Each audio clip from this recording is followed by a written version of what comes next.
Nobody tells our stories better than our clients. The difference is stark. I was rear-ended at a stop.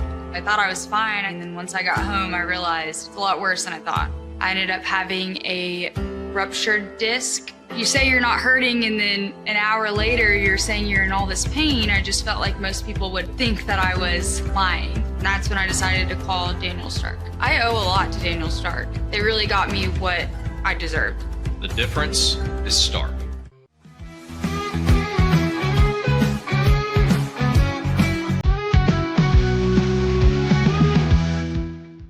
We definitely love our relationship and love ExtraCo. It's been an amazing experience.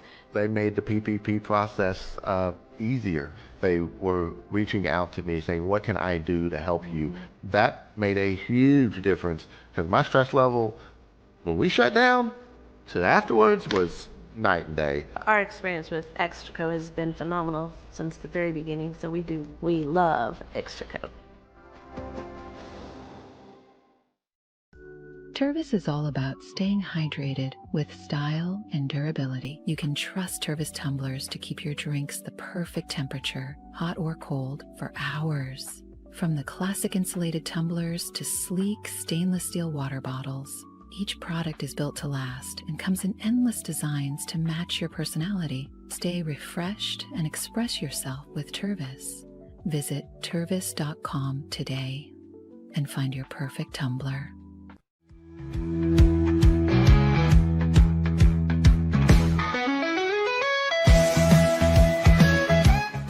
Since our founding, we've been revolutionizing hair removal with cutting-edge technology and a commitment to empowerment. The Ulike Air 3, launched in 2023, ushers in a new era of sapphire ice cooling technology, offering nearly painless hair reduction in just 3 weeks. Experience the future of hair removal today at ulike.com, because at Ulike, beauty is about looking and feeling good. That's ULIKE.com, Ulike. With EaseUS, make studio-quality voiceovers for your videos online in over 149 languages and dialects, featuring 468 natural AI voices. Customize the volume, mood, and pauses to perfectly match your content. Plus, capture high-quality videos with no watermark. Record your screen, webcam, and voice, and save them instantly to your computer. Never been easier to create professional-grade videos and voiceovers. Try it today at EaseUS.com. That's EaseUS.com. EaseUS.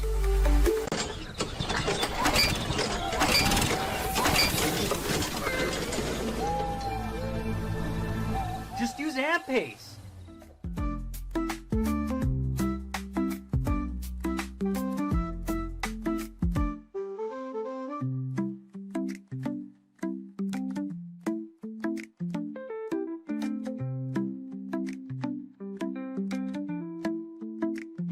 AMP-Pace.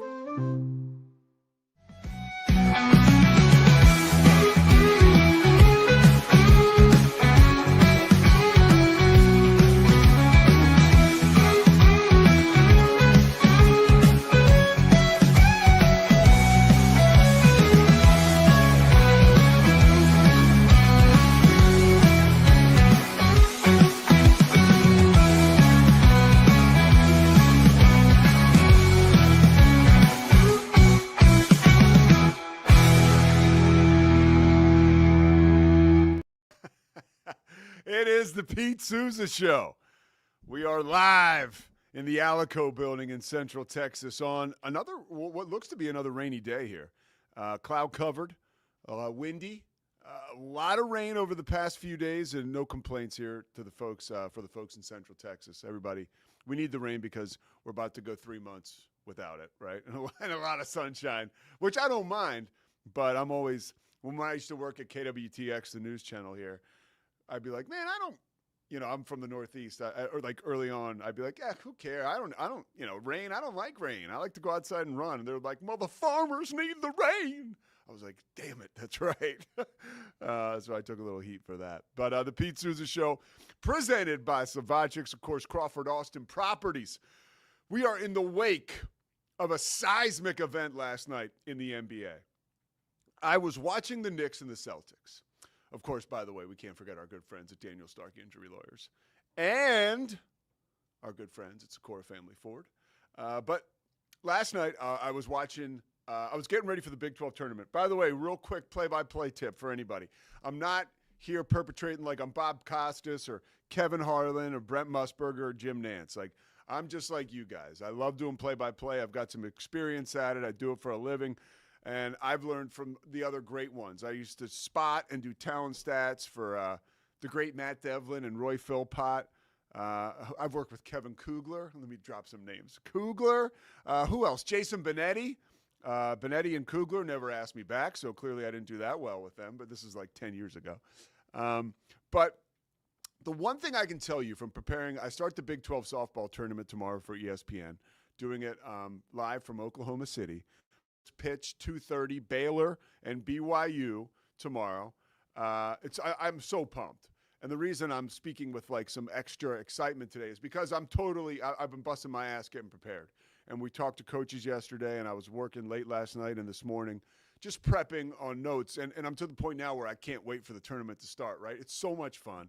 And to be able to call those games from Oklahoma City, the softball capital of the world, one of my favorite things to be able to do. It's a privilege. But getting ready, these pens, for any early on play-by-players, these multicolored pens, they are like gold. They're like a golden ticket because when you're jotting stuff down, especially when you're talking to a coach, and if you want to be able to take your notes, and, you know, as you talk to a coach or as you gather information, a lot of times you're doing it rather quickly because you're talking to somebody and sure, you're recording it, but, you know, to be able to put it on paper right away is great. And to be able to switch topics and switch colors is like the biggest thing for me. And then when I'm filling out my boards for different, if I'm talking about RBIs, I'll do red. If I'm talking about home runs, I'll do black. Strikeouts are green.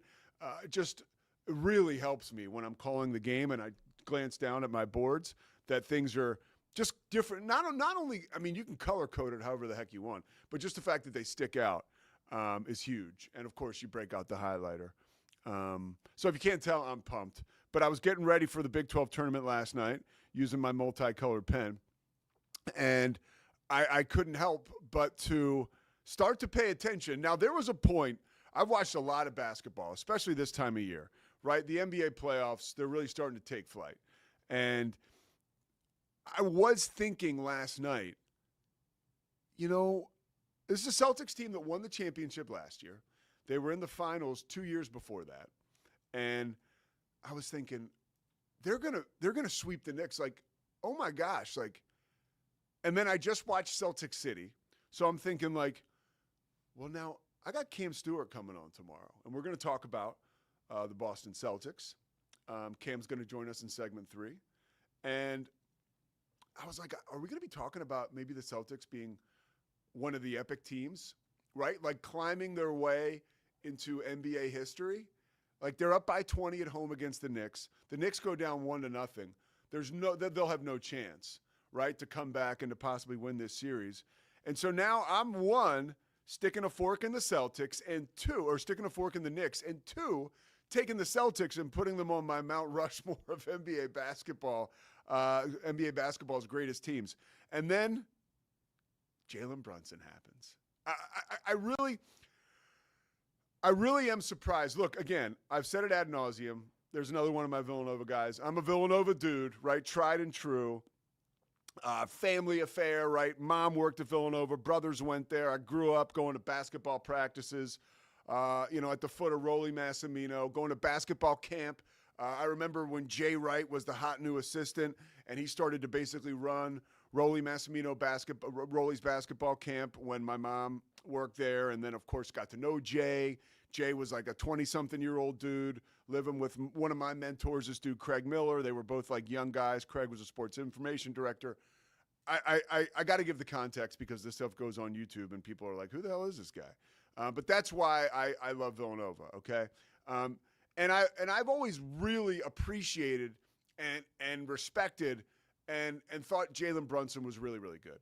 And but I guess it's the size thing, and I guess I'm kind of a bonehead like that. Like I'm all about like I'm like a bad NFL scout. Like, does he have the measurables? Like that's. I still look at Jalen Brunson, and I'm like, the Knicks are calling an isolation play for Jalen Brunson at the end of an NBA playoff game. Like that's not going to fly in the face of the Boston Celtics, Well, maybe it will. If you watch the game last night, Brunson finished with 29 points, 5 of 9 from 3. Just an absolute machine. And as clutch as they come. And the one, I thought, and I'm not just saying this to like weave this into the point I'm trying to make because it's very true. If you watch the game last night at the end of regulation, Brunson missed like a floater that would have won the Knicks the game. And it wasn't, the Knicks had made such a run at that point. And usually, college football fans know this, right? If you have a college football team that's on the road, and this goes back to the old rules before overtime, so I'm dating myself. But if you're on the road, or even now, if you don't want to go to overtime, right? And you're coming down the stretch and your team is like a 14-point underdog, and you've got a chance to win the game in regulation as opposed to take it to overtime. Let's say you call a 2-point conversion, and your team is like, hey, we're either going to win this now because we've got all the momentum and we're revved up, because we know if we go to overtime on the road against a team that was favored, our odds aren't great, right? So let's ride this tidal wave of momentum, and let's see if we can win the game here. Well, the Knicks weren't able to do that in a basketball sense last night because Brunson missed the teardrop in traffic at the end of the game. I did not think to myself, at least like the vibe check was like, not like, oh, now the Knicks are screwed. It wasn't like, oh, Jalen Brunson's a choke. It was like, oh, he missed the shot. They're going to go to overtime. And I felt like at that point in time, they still had a better chance to win than the Celtics did because they were just rolling. And OG Anunoby was unbelievable too. His ability to shoot the three and then make baskets inside. And the Celtics, the thing about the Celtics, and again, we'll talk to Cam more about this because if I'm being totally honest, I have a large body of work watching the NBA playoffs, but I'm not here to perpetrate like I'm some kind of expert on the Celtics or the Knicks. I know what I saw last night was an amazing NBA game, and it speaks so much to the fact that the NBA is a game of runs. And for New York to win that game last night, they had to put together a run, and they put together a furious one. They were down 20 in the third quarter, and you could basically have driven a nail into the coffin. I was like, yeah, like I told you, this is going to be a situation where we're going to be anointing the Celtics maybe one of the best teams of all time after this series and after this NBA Finals that, of course, they're going to win. Well, it didn't go that way. And the good news for folks that like the NBA is on two fronts last night, okay? One, you needed, if you're an NBA fan, you needed the Knicks to win last night because if they did not win last night, they were toast, okay? They won that game. So by no means am I saying the Celtics are going to lose the series, but now we for sure have a series. I would imagine the Knicks will lose tomorrow night and they'll go back to New York tied at 1 apiece, which that environment at the Garden, when is that game? Let's see. So the Knicks, I think, will play the Celtics. I'm skipping, right? So they'll play tomorrow night. They'll play at 6 o'clock our time, right? And then I think on Friday, not Friday, I guess they'll take it to Saturday. I don't know. Maybe they'll play. So they play Wednesday, and then they'll play Friday. Okay. Or Saturday, I'm sorry. So right now, the game on Wednesday, let's see what the spread is. Right now, so all right, Scotty, guess the line for tomorrow night. Knicks Celtics. Celtics -6. Celtics -10.5. Oh, wow. That's why I want to bring you in. Good golly, Miss Molly. And then the other one too. Oklahoma City by 11.5. Of course, last night, Denver, Aaron Gordon hits a huge three to win the game. I say, of course, like I watched it. I didn't. I was asleep. But the one thing I can say about the Nuggets is that, Mike Malone is fired less than a month ago. Rick Adelman's son takes over. He has now won more postseason games than he has regular season games. But the Nuggies seem to be rolling, and they did exactly what the Knicks needed to do, which was win game one. If you're going to win these series, you got to win game one. Go ahead. Did you just call them the Nuggies? Yeah. I feel like Nuggies is appropriate for like chicken nuggets, but when we're talking about like a nugget of a fine mineral like gold, I'm not sure I would call them the Nuggies. All right, we'll go with Nuggies or Nuggets. What if they were the Dino Nuggets, though? What if it was the Denver Dino Nuggets? I would like that. Hey, speaking of alliteration and branding and stuff, Bear the Truth's been over here trying to market you. He says you need your own line of pins. Oh! After your opening rant there, he says, he's laughing at Nugs, too. But first he said, Pundit Pete's Pins coming to a stadium near you. Well, let me tell you something, okay? I like that. I was watching, so as I went to bed last night, I was watching a documentary because this is the stuff I do. I was watching Al Davis versus the NFL, right? And it's like the 30 for 30 where it's not you probably, if you were going to redo it, could do it a little better because what they did was they had two guys that I guess had amazing impressions of Al Davis and Pete Rozelle voice like a monologue, a running monologue from Pete Rozelle and Al Davis, kind of chronicling their dispute over many years. But the beautiful part of the whole thing is that they use all like the local news coverage from that time, and the Raiders are constantly trying to move, and Pete Rozelle's trying to stop them from moving, but Al Davis is claiming an antitrust. But one of the things that Pete Rozelle says is when the Washington Redskins named themselves the Fun Bunch, or they were named the Fun Bunch in 1983. They lost the Raiders in the Super Bowl.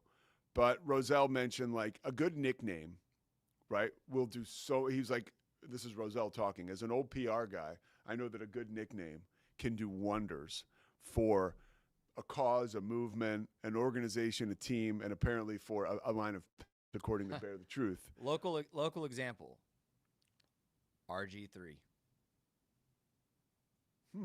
When was that? Just think about what that did for his brand, his image. When was that created? Was that created here? I mean, do we know the sports writer who was it?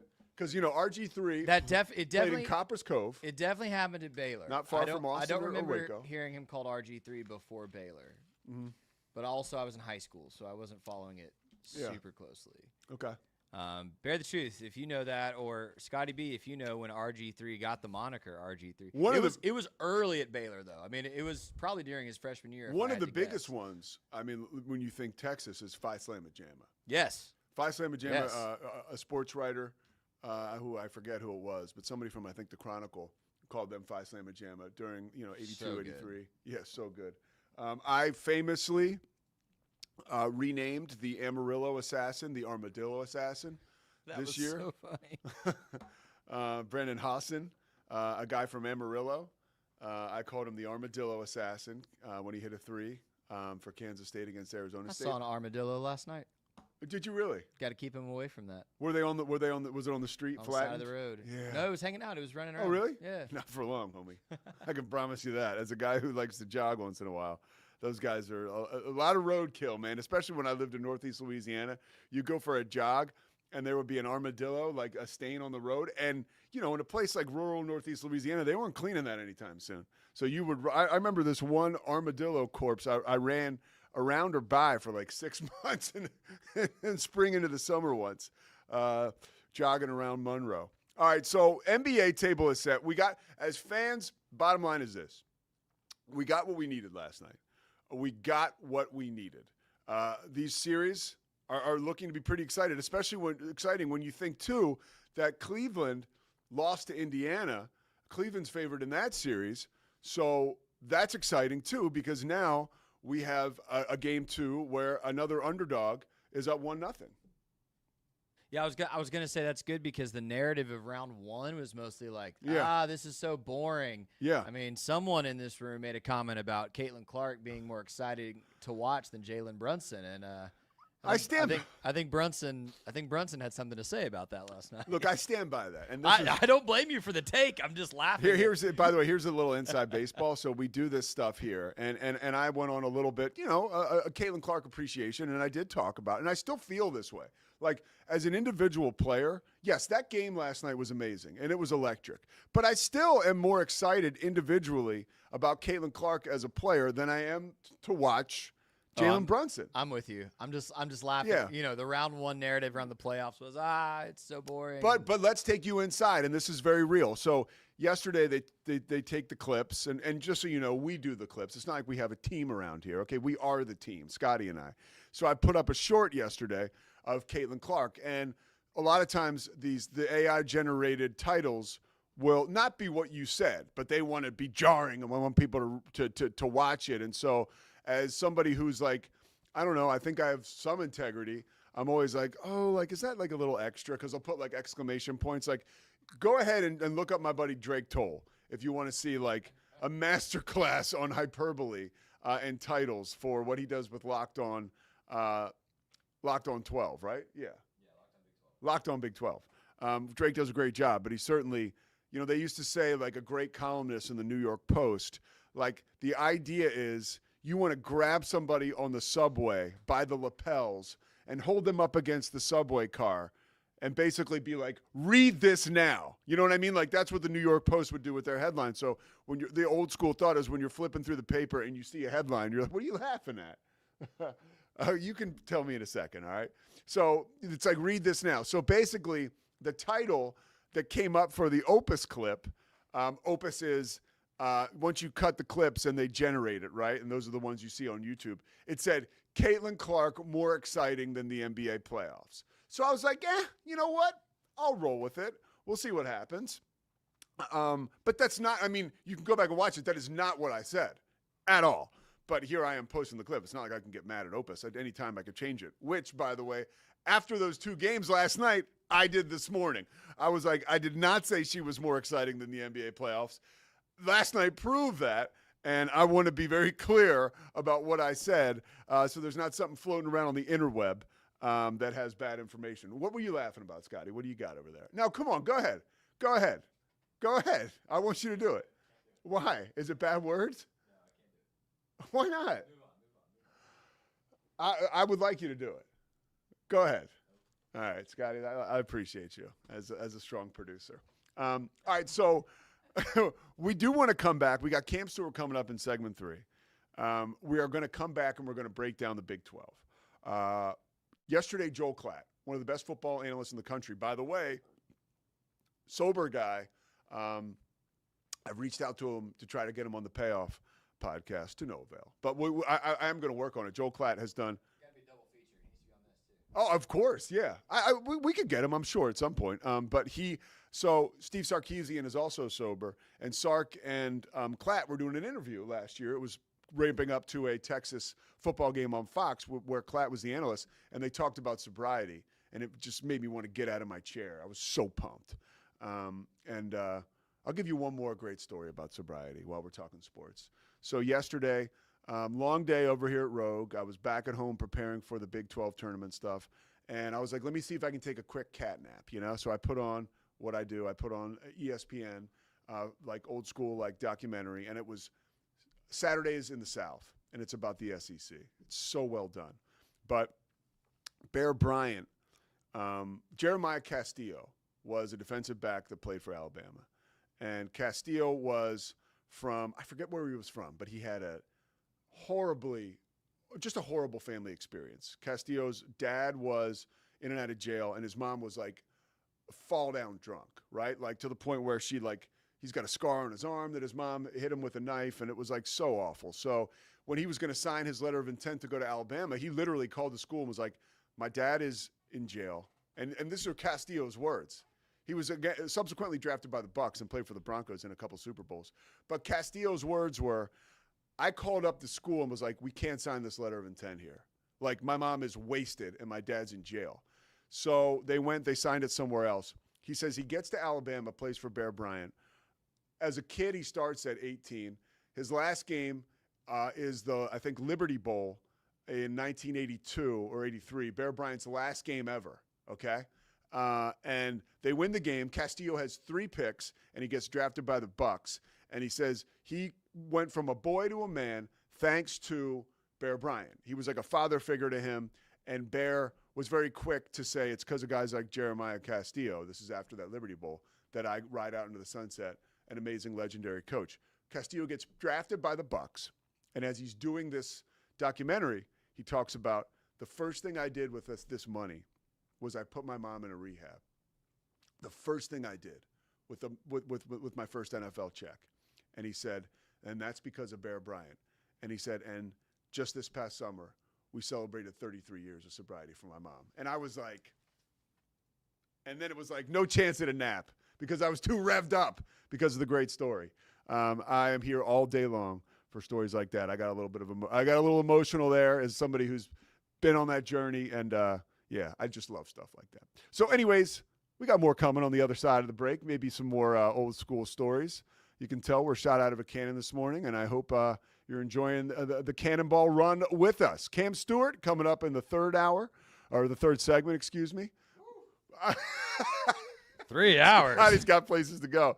But before that, we're going to come back. We're going to talk about Joel Klatt and his Big 12 college football rankings way too early. We're going to tell you who is atop of that list. Maybe a surprise for some, not necessarily for us around here. We'll talk about that next on the Pete Souza Show, presented by Slovaceks.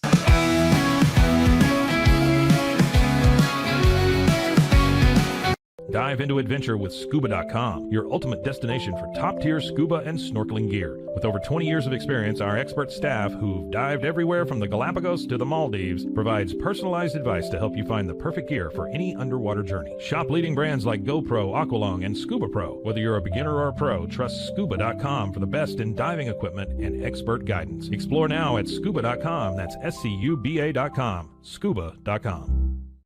At Fullwell, we bring together the expertise of registered dietitians, MDs, and OBGYNs to give you the best fertility support. Our research-backed bioavailable formulas are crafted with your health in mind, ensuring the highest quality and safety. From preconception to pregnancy and beyond, we exceed industry standards with independent testing for harmful contaminants. With our comprehensive practitioner directory, personalized care is always within reach. Fullwell, your trusted partner on your fertility journey. Visit us at fullwellfertility.com. Experience the perfect blend of exquisite craftsmanship and life-changing technology with Gevi. Every product is built with precision, featuring specialized parts that ensure durability, efficiency, and safety. We put every machine through 6,000 rigorous tests to guarantee long-lasting performance. With cutting-edge technology and a commitment to energy efficiency, Gevi makes your life easier, greener, and more convenient. Upgrade your everyday with Gevi. Visit us at gevi.com to discover more. That's gevi.com. With San, owning iconic furniture no longer requires paying a premium. We use the finest materials like Italian top-grain leather, known for its durability and luxurious feel, and apply meticulous attention to detail in every piece we create. Our replicas are crafted with the same care and precision as the originals, but a price that makes them accessible. With over 15,000 satisfied customers worldwide, we've proven that high-quality furniture doesn't have to come with a high price tag. Explore our collection today at san.com. At Covers & All, we've revolutionized protective solutions with cutting-edge, customizable covers, tarps, and curtains. Using advanced tech fabrics that are 100% waterproof, UV tear, and abrasion resistant, we ensure lasting durability with hand-sewn double-stitch seams. Our commitment to quality, precision engineering, and customizable options is unmatched. With vertically integrated operations and express shipping, we deliver premier protection at affordable prices. Visit coversandall.com today for the perfect fit, guaranteed to last. At Open Goal USA, we're revolutionizing training for both soccer and lacrosse with our innovative portable rebounders. Perfect for players of all ages and skill levels, our rebounders improve accuracy, control, and technique in both sports. Built with premium materials for durability and ease of use, they're ideal for training anywhere, anytime. Whether you're perfecting your soccer game or sharpening your lacrosse skills, Open Goal USA has you covered. Visit OpenGoAAALUSA.com and elevate your training today. Relax with Hemp Delicious. Organically grown hemp, massively blended with delicious organic herbs, responsibly sourced for their holistic benefits. Each sip offers calming, antioxidant-rich wellness. Brewed just for you. Sip the calm with Hemp Delicious. Find your blend at hempdelicious.com. Introducing Muck-Off's classic pink bike cleaner, powered by revolutionary nanotechnology that breaks down dirt and grime on a microscopic level while protecting your bike's delicate finish. Developed by our mad developer Alex and tested by riders, our products are made by riders for riders. Discover more at us.muc-off.com, where we break the mold to bring you the best in bike care. Get paid faster with Bill, the easiest way to send, receive, and manage your payments. No more delays, no more hassle. Whether you're a freelancer or a business, Bill makes payments seamless and secure, simple, fast, and reliable. Sign up today at Bill.com.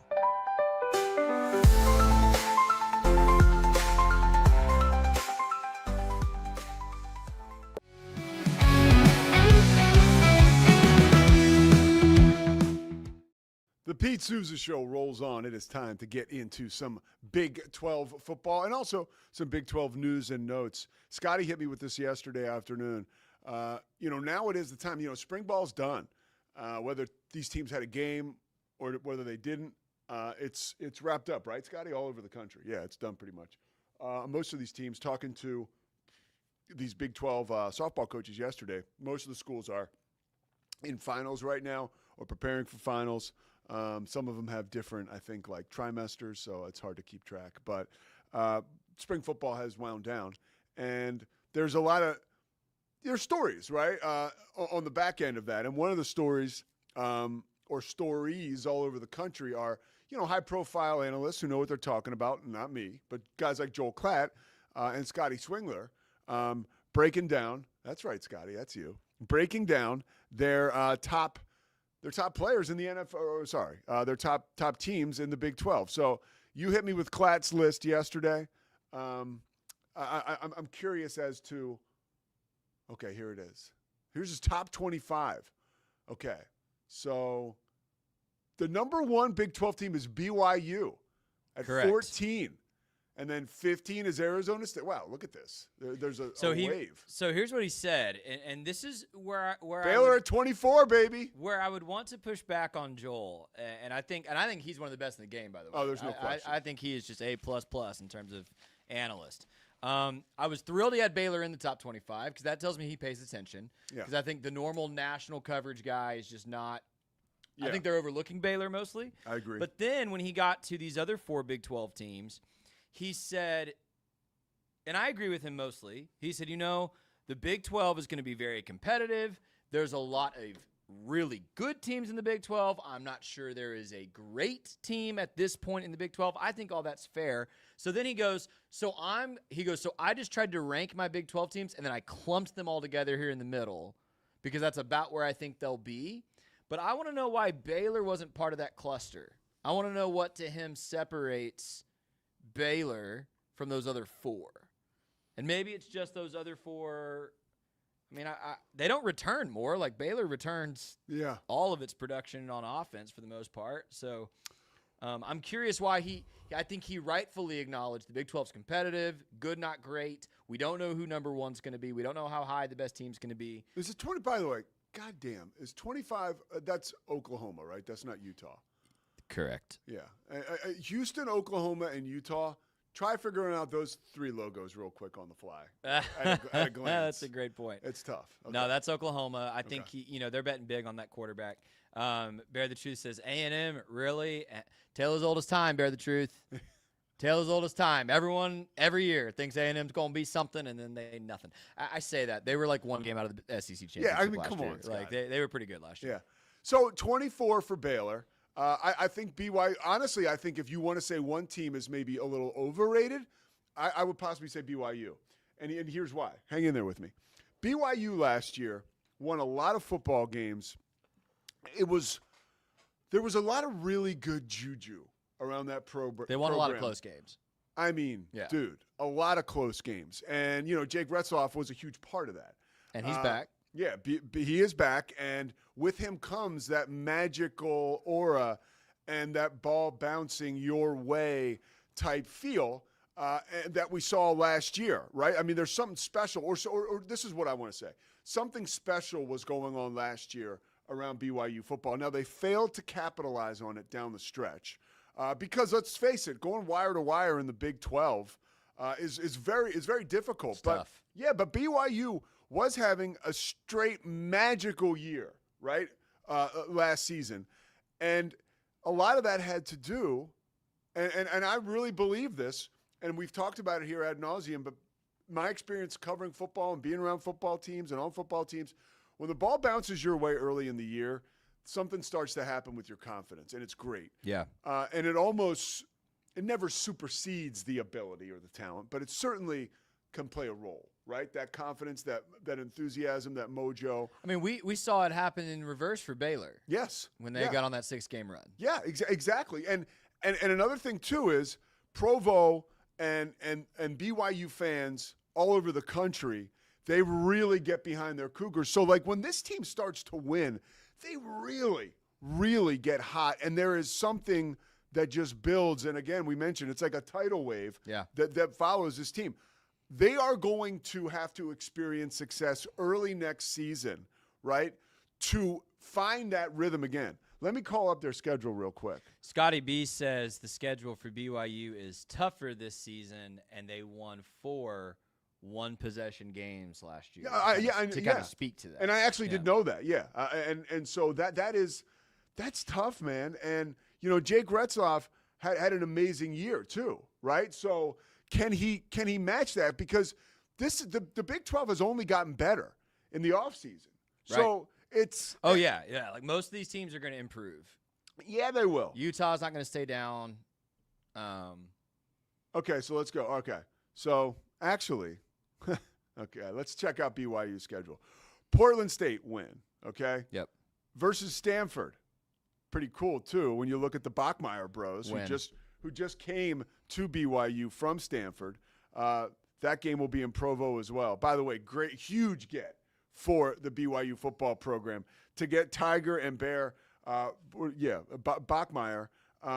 Tiger's the quarterback and Bear is the wide receiver. Sounds like a Disney animated movie. Tiger is the wide receiver and Bear's the quarterback. But Tiger's amazing. Like I watched Stanford play a bunch of times last year. He's like a do-it-all wide receiver. I mean, I can't imagine. He is tailor-made for BYU, right? And he can also return kicks.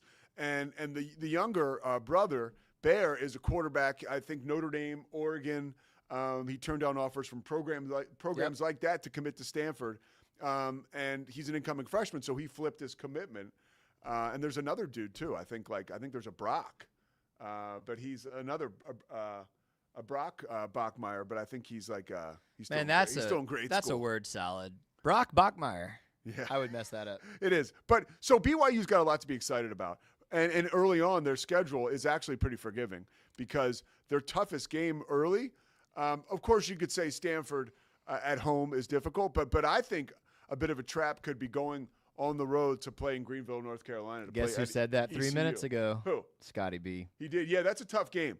That East Carolina game is tough. And then right after that, you've got to go play at Boulder. And I don't really know. You see Joel Klatt, too. That's something, too, you can mention right now is you don't see Colorado there in that top 25. Well, they lost a lot. Yeah, they did lose a lot. And I told you last week how much I believe in Caden Salter, but they are a question mark. Here's my question. So you could argue BYU is overrated, but I think they belong in this top 25 without question, okay?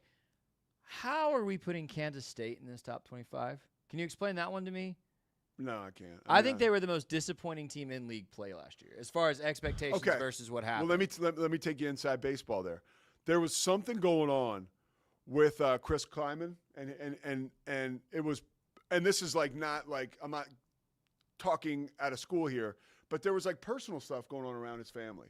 I remember reading about. Yeah, some of it that, wasn't, and the way he put it wasn't in his house, but it was something very close to his house, that was really affecting him. And I know that their offensive coordinator was their O-line coach, right? And so he went from being the O-line coach on the field to going up to the booth, and that sort of affected the way that their offensive line played. So you had that, and I think that O-coordinator actually took another job somewhere. But that led to a lack of maybe synergy on the field up front, definitely a lot of change.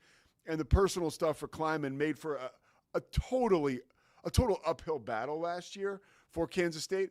And I think that you're doing it again, you take a dump on Avery Johnson, and I think I don't think it's warranted, Scotty. Overrated. I don't believe he is. He was a true freshman last year, and his ability to make defenses look pedestrian because they play on their heels against him. But it's not, again, I'm not taking a dump on him.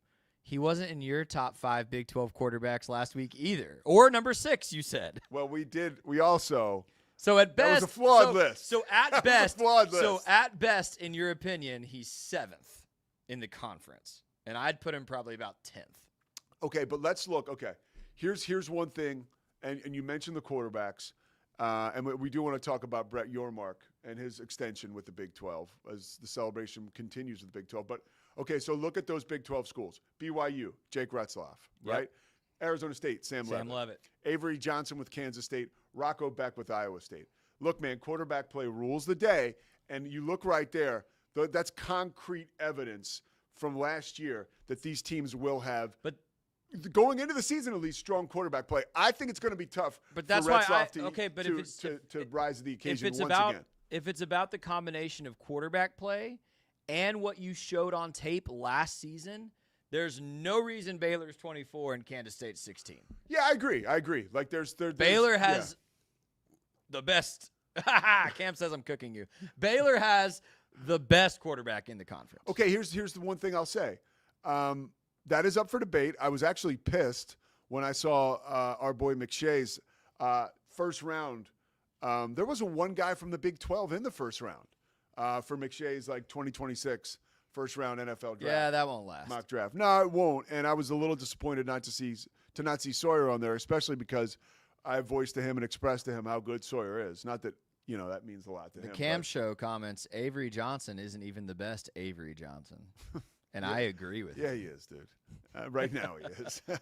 I mean, hey, dude, remember now, the Mavs were cooking with Avery in 2006, 2007. That's what we're saying. Yeah, but that's the real Avery Johnson. That was damn near 20 years ago.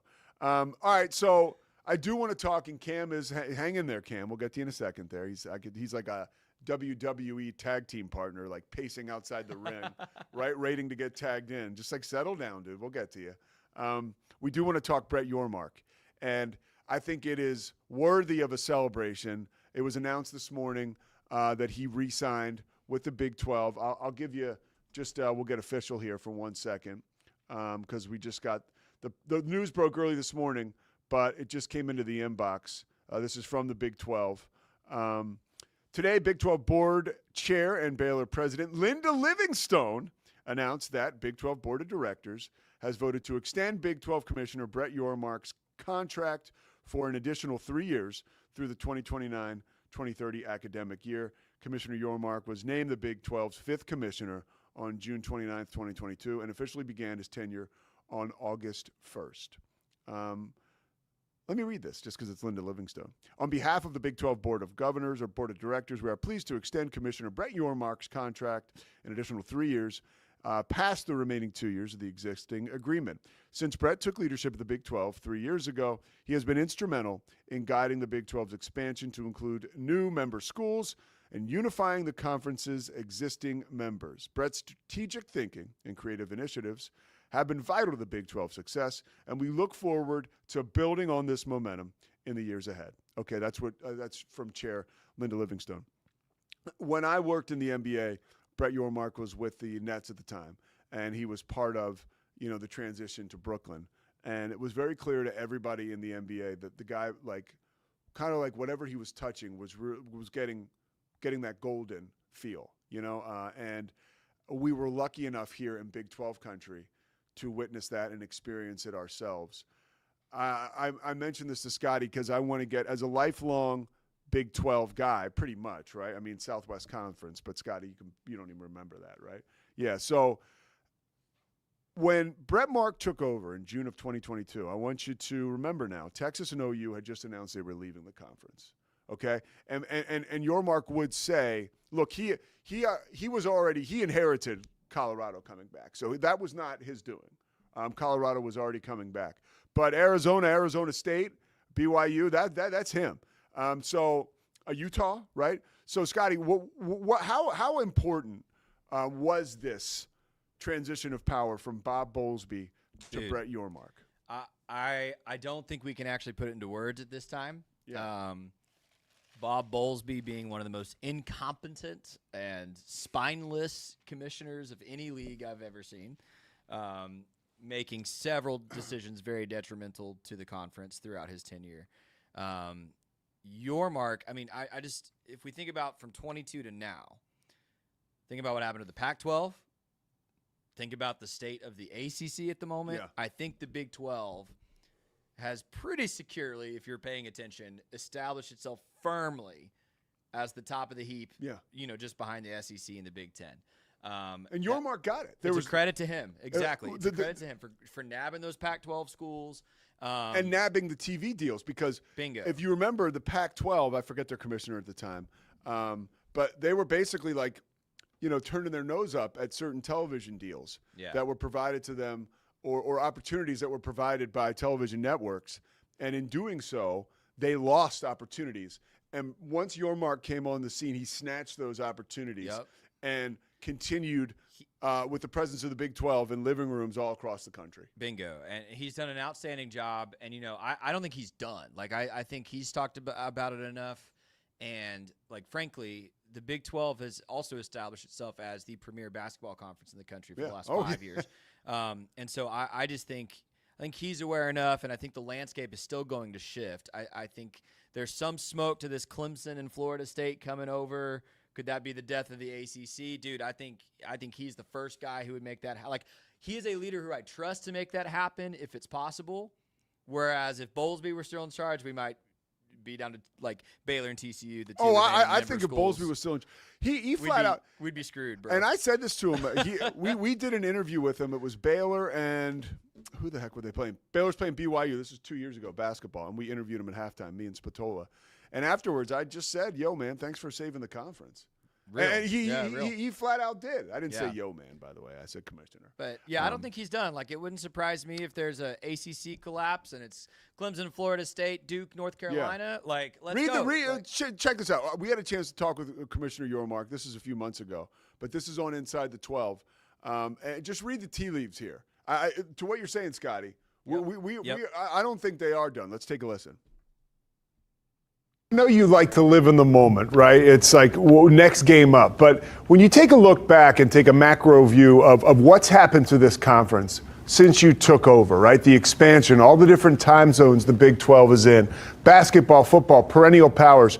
Do you sit back and think, wow, we have made a difference here. This conference is elite. And there was a time where people weren't sure if that was going to be the case.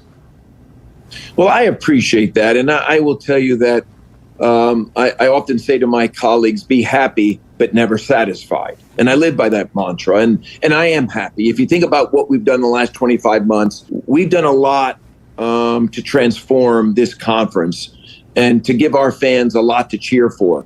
But we're not done yet. I mean, there's so much more work to be done. And, I often look at us as a bit of a mature startup. We're in our 29th season. And when you compare that to some of the legacy conference, we truly are just getting started. And I'm excited about our future. I think we've set up our future in all the right ways. We've got a long-term deal with ESPN and Fox. They're great partners. They're elevating our schools and our narrative. You said earlier, expansion has led to across the ecosystem for us to get better. Football, we got deeper. Basketball, men's and women's, we got better. And our Olympic sports are starting to really thrive. So very excited about our future, excited about our 16 schools. And for our fans, they should be very bullish on our future. And one more thing, we're about to bring Cam Stewart in, and we'll switch topics. But I want to say one more thing that Scotty and I were talking about before the show, which actually, I'm trying to get to the bottom of. This is, again, behind the curtain. So part of Yormark's genius, when the NBA announced that it was no longer going to be on Turner, be on TNT, part of the agreement there, somehow, because Brett Yormark is so brilliant, was that Turner was going to receive college sports to put on their airwaves, football and college basketball. And to my understanding, Yormark saw to it that the Big 12 would be those college or that conference whose sports, football and basketball primarily, would air on TNT. So what you're going to have this year is, and hang on to your seat for this one, it's quite possible, and it's all still being fleshed out. So I don't have any inside track on this, but I've talked to some people in the know about the possibility of, instead of having, God forbid, but Pete Souza and Corey Williams calling your Arizona State Baylor game next year on ESPN Plus, you might have Spiro Adidas and Stan Van Gundy doing that game on TNT, which I'm sure I know that I may not be happy about, but you probably are at home. And also, it'll just be for, I think, about 15 basketball games and maybe a little less football. You get my point. But so that's all Commissioner Yormark. The NBA leaves TNT, but the Big 12 shows up. That ain't bad. Even if worst case scenario, best case scenario for me, they actually kind of sub-license it, right? So Turner airs the ESPN broadcast basically on TNT or TBS or True TV or whatever, much like they did the college football playoff, and it still is me and Corey Williams. It'll be much easier to find for everybody else. So that's cool. What else is cool is Cam Stewart. Let's bring in Cameron right now. He's home. He's in Chicago. The home base. Hey, Cam. Give us a couple words on Commissioner Yormark. What he's done for the Big 12 on your watch. What you think the progress has been like. Yeah, man. I mean, he saved our butts. I think there was even some more context to put in there. 3 years ago now, I guess, maybe 4. We thought this conference was done. We were begging for a chance for Baylor to get in the Pac-12 and for them to look past the religious standards of our great university. But it's come 3 years later, 4 years later, and we're in a pretty good spot with Brett Yormark. I will say that. So I'm in for a couple more years. We'll see how much more they get to expand, but I think we're in a good spot. Look at you, Cam. It's great to see you, by the way. Hey, it's great to see you too, Pete. Cam good to be can't back. He's not like, he doesn't have that emotional gear to be like excited to see me, but I think he is. It's a quiet excitement. If he says it out loud, he's excited. That's actually a really good way to put it. Yeah. Most of my stuff is internalized. So yes, Pete, I'm happy. I'm a little disappointed that I didn't get to do a live report from Churchill Downs for the I didn't know you were there. It's an easy excuse to just not know that I was there, but maybe next time. Next time, have your publicist Nick did a great job. Let us know. Okay. Yeah. Nick did do a really good job. All right, let's talk about the Celtics. I said at the beginning of the show, you're going to Yeah, go ahead. At the beginning of the show, so last night I'm watching the game, and Celtics are up 20, and it looks like this is going to just be a complete annihilation, not only in game 1, but for the remainder of the series. And I'm thinking, wow, that's so great. I get Cam on tomorrow. I think we can start talking about, will this Celtics team now climb its way into the annals of NBA history, right? Like, really, because they went to the finals, 3 years ago. Then they won the championship last year, and now they're going to win again, right? That's where my mind was going, and they're going to do it in a real convincing fashion. And now here we are down 1-0 thinking, wow. Jay Williams, by the way, on Get Up this morning was like, this would be the greatest implosion in Celtics history. Shut up. God, they want them to win. They want the Knicks so bad. Pete, I think this is your angle into the ESPN world past the play-by-play broadcasting. You're a big Knicks fan as well.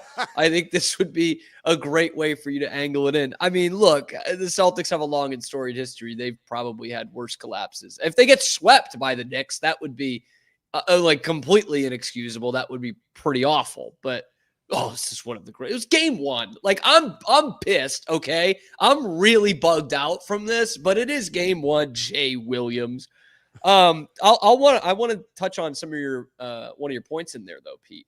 I talked about this on my show yesterday. If the Celtics do win again and they go back to back, especially if they beat Oklahoma City to do it, which you think they probably have to, even though Oklahoma City lost last night as well. I think we would look back on this team as a dynasty in like 10 years. Now, hear me out. Because for me, you've got to win 3 to be a dynasty. Like, that's a non-negotiable. Okay. Back-to-backs are great. The Rockets, that's still something to be lauded, but it's not a dynasty. But I think now with the second apron, the way that we see kind of the free agency salary cap working in the NFL for the last 20, 25 years, I think we are going to look back on a back-to-back champion differently 10 years from now. You'll say, man, the Celtics, they didn't win 3 out of 5, but they won back-to-back fairly convincingly, and then they had to break their team up because that's what the second apron does. Yeah. So I do think that they will be looked back on even more favorably in 10 years or so if they win the second championship. But last night was a disaster class, man. 15 of 60 from 3-point. Like, how do you do that? How do you take 23 more threes than the other team and are -6 from beyond the arc? And I get so frustrated because I am a big-time Jason Tatum defender, and the only thing that I think he's not elite at is three-point shooting. And for him to take 4 threes in the last 2 minutes of the game, in regulation anyway, when the Celtics are absolutely crumbling, they get a last chance, like last shot opportunity, they've called a timeout, and they're drawing up a Jason Tatum 3 when Jalen Brunson's on him. He's got like 7 inches on Jalen Brunson, and he's one of the best in the world at getting to the friggin' basket, and he's taking a contested 3 on him as a 34% three-point shooter, or whatever the hell he is. Like, I hate that. That's what I hate, man. And it sounds so old school, and I will go on a different kind of tirade in my show, so you won't miss it. But I know it's so old school to say, and it's kind of almost lazy to the point where you're like, well, at some point you don't hit threes. Why don't you just get to the basket? Like, they should have, man.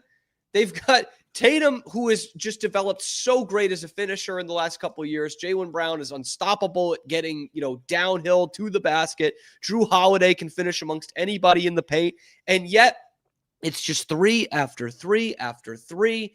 And it was so frustrating to watch, man. I mean, credit to the Knicks for coming back, no doubt. But the Celtics just kept giving them the ball, man. Just kept taking low percentage shots. And you saw late in the game, by the way, Reggie Miller did a nice job pointing it out, how wide open Drew Holiday was just cutting to the basket because the Knicks were so focused, right, on stopping the 3. I think early in the game they were sort of baiting them into it, but then late in the game, Cam, you all right? Look, he muted for us. That went down the wrong pipe. All right, take your time. Keep talking. Just keep talking. No, but bring him back, please. I want to be able to at least see my buddy. How else would you know that I'm alive again? No, so they finally started to take some of those opportunities down the stretch. The one thing, because I was rooting for the Knicks, that was really impressive about the Celtics was their ability to get offensive rebounds and continue to give themselves second shots, second chance opportunities down the stretch. I want to ask you as a Celtics fan, because it has to be frustrating, Jalen Brunson. Like, I don't, I'm a fan, but I still am, every time I watch him, I don't have the, I guess, elite respect for him. I maybe should have, because every time I watch him play, again, I'm like, man, this guy is better than I thought. I think I get so stuck on his size maybe, and maybe the fact that he's not so scintillating to watch down the stretch, but he does get it done. As an opposing fan, are you very fearful of Jalen Brunson? Is he someone who you're like, he has the ball late, oh no, or what? I mean, kind of. I mean, I think he's a top 10 player in the league, so you got to be somewhat fearful of him, right? But what is the silver lining for kind of this Twitter age of NBA fandom is the fact that, yeah, Jason Tatum missed some shots down the stretch, but Jalen Brunson missed a layup to win the game. A layup. Like, I don't know how he missed that. And so there's no grand discussion of, oh, wow, Jason Tatum wishes he was Jalen Brunson kind of thing. But I mean, yeah, he's a good player. And I think the thing that really worries me in a crunch time situation is it's almost not even in your defender's hands anymore. The guy is so expert at getting to the free throw line that it then becomes, and there's some real, this is really a smart thing to do in a lot of situations. You kind of put it in the ref's hands, and I mean, Harden did that for years. Shai Gilgeous-Alexander does it in Oklahoma City. It's frustrating as holy hell to watch. But that's where my main point of frustration comes from. Jalen Brunson, terrific player. Not as good as Tatum overall, but good player, man. And how do you feel about the Celtics for the rest of the season? I mean, rest of the series. Are you kind of like, because a lot of times these teams will lose a game one. You know what I mean? It happens. And then they go back and they win 4 in a row. Yeah. I mean, the fact that they hit like 7 out of 30 wide open catch and shoot threes, I think is going to give me some confidence that they won't do that again. But what I hate in the playoffs is, like, I do go to that well of like, well, that's your one game that's going to happen. It's like, well, maybe. I mean, the Rockets did that 0 for 27 from 3 in a game 7 a couple years ago, and you can't just piss away games in the playoffs. Like that's where I'm like, that's where you lose me. In the regular season, you're like, oh yeah, okay, they had back-to-back bad shooting games. They'll probably hit 40 tonight. But in the playoffs, it's like, yeah, hopefully, but you're going to leave that to chance. You're just going to throw a game away. You're just going to punt a game one on your home court in the playoffs. And that's what it felt like the Celtics were doing. They didn't adjust at all in the second half. Tatum and Brown did not shoot the ball well at all in the second half. They didn't hunt mismatches. And while I think the Celtics have great role players, if you're going to make this a role player series, you're putting yourself at a disadvantage. Like, you look at the two stars of each team. Tatum is better than Brunson, and Brown is better than Karl Anthony Towns.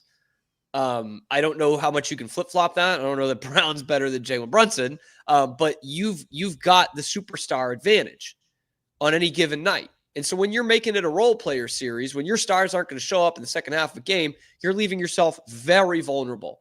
There is only so much that Derek White can do, that Drew Holiday can do. And Kristaps Porzingis, the limit on him doing anything is apparently zero. He gives you absolutely nothing. What's going on with him? Do you have any information on what this illness is or what's happening? I have no idea. And we didn't get any word of what it really was in February, where he missed 2 weeks. And it was just, viral illness. And he has sucked in this postseason. He's been a big-time liability for them, and he leaves the game late first half, early second half, and just doesn't come back into it. And again, it's an illness thing. Dude, you don't want to speculate either, because that's another word for guessing, but it could be something serious. It could be when you... Could be. I mean, the guy's always hurt. It's usually something.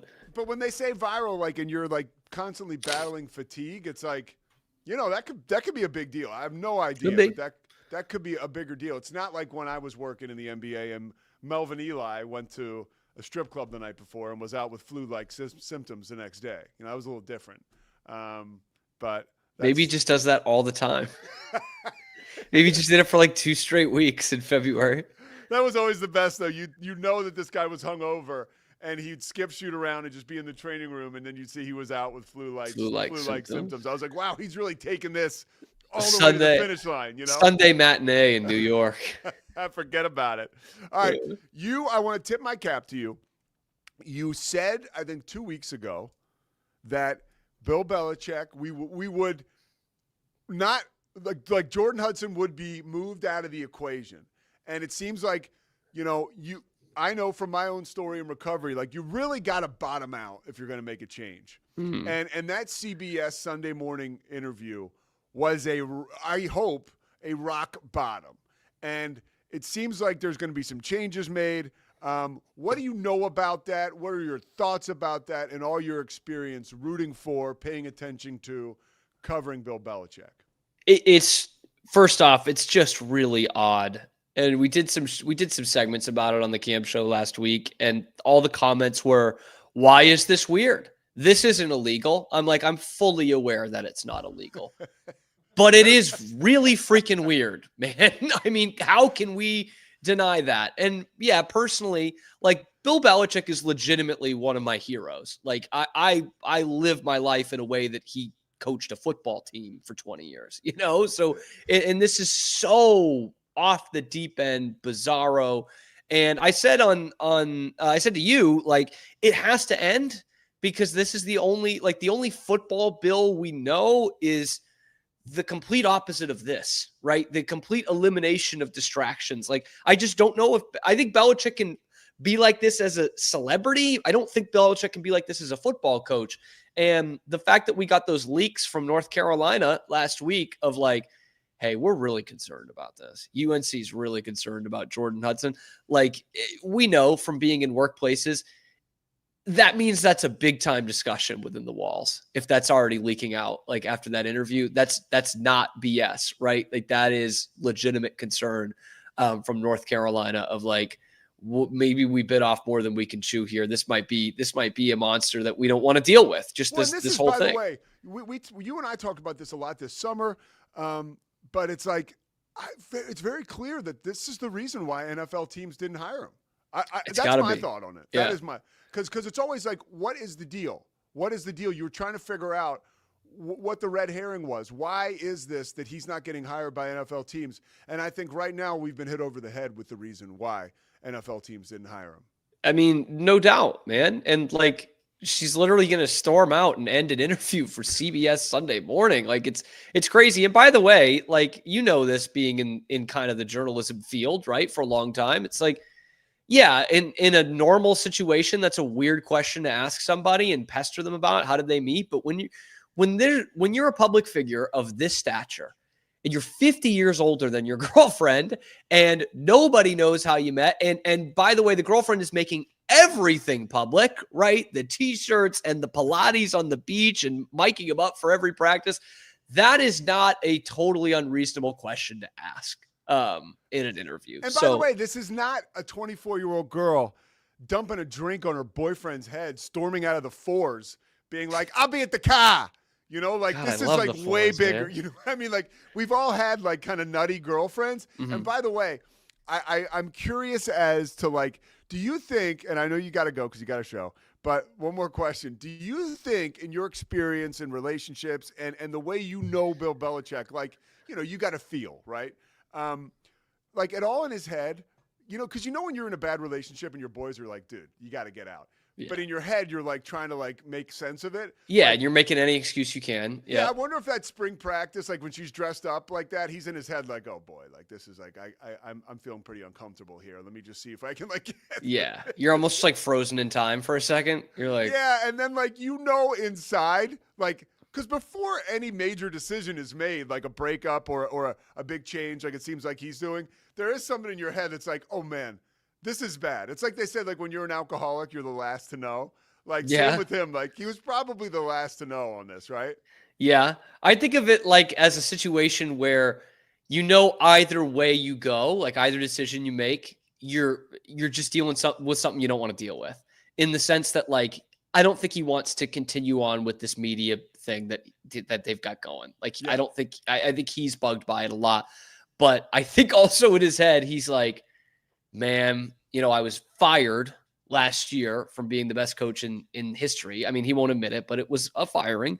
I've kind of crawled back to college, sold on this dream that she sold him on, I'm sure. And now it's like, if I break up with her, I'm only going to have to answer those questions all the time. And it's going to be tough internally, right? Of like, now I'm here at North Carolina on this dream sold to me by this person I found out was a whack job and is ruining my reputation. And now I got to deal with that too. Or the alternative is continuing to have my reputation ruined. Like it's a rock and a hard place here for old Billy B. But it is really odd. I thought of all these guys, Brady, Belichick, Kraft, that Brady was going to have the weirdest post-retirement. It's just writing on the wall, right? Like the TB12 stuff and the water that cures concussions and stuff like that. Like, in the Botox, it was always going to be weird. But I think Belichick has comfortably surpassed both of them in both weird post-dynasty. Hold my beer moment. Oh my God. Like, yeah. I cannot believe that we're at this spot when I kind of take a 10,000-foot view of it. All right, well, look, Cam, we're at the spot where your show's got to start. So everybody march on over to the Cam show. Check him out. He's not just a friend of the show. We call him like the best friend of the show. Cam, you're the greatest, dude. I'll talk to you soon. Let me know. I'm going to the Big 12 today. But let me know if you want me to, be on the Cam show, okay? I do want you to be on the Cam show at some point soon. Okay. Thanks, Cam. If that's okay with you. It's great with me. Thanks, Pete. All right, Cam Stewart, there he is, folks. Pete Souza Show. We're out of here. Make sure you join us tomorrow. We're talking with Jake Hatch from Locked On Cougars. And then, of course, I'll be at the Big 12. Scotty's got you covered for the rest of the week. I will be on the show with him, but he's going to be running point from here in the Alico building. We will check you tomorrow. It's the Pete Souza Show. Sports. We definitely love our relationship and love Extraco. It's been an amazing experience. They made the PPP process easier. They were reaching out to me saying, what can I do to help you? That made a huge difference because my stress level, when we shut down, to afterwards was night and day. Our experience with Extraco has been phenomenal since the very beginning, so we love Extraco. Nobody tells our stories better than our clients. The difference is stark. I was rear-ended at 70 miles an hour. I was injured, had a concussion. The insurance company, they delayed. They were playing games from the initial conversation. They weren't going to help me. The biggest thing I learned through this is that you can't go through this alone. I called Daniel Stark. They were going to help me, and everything was going to be all right. Daniel Stark got me 10 times the insurance company offered. The difference is stark.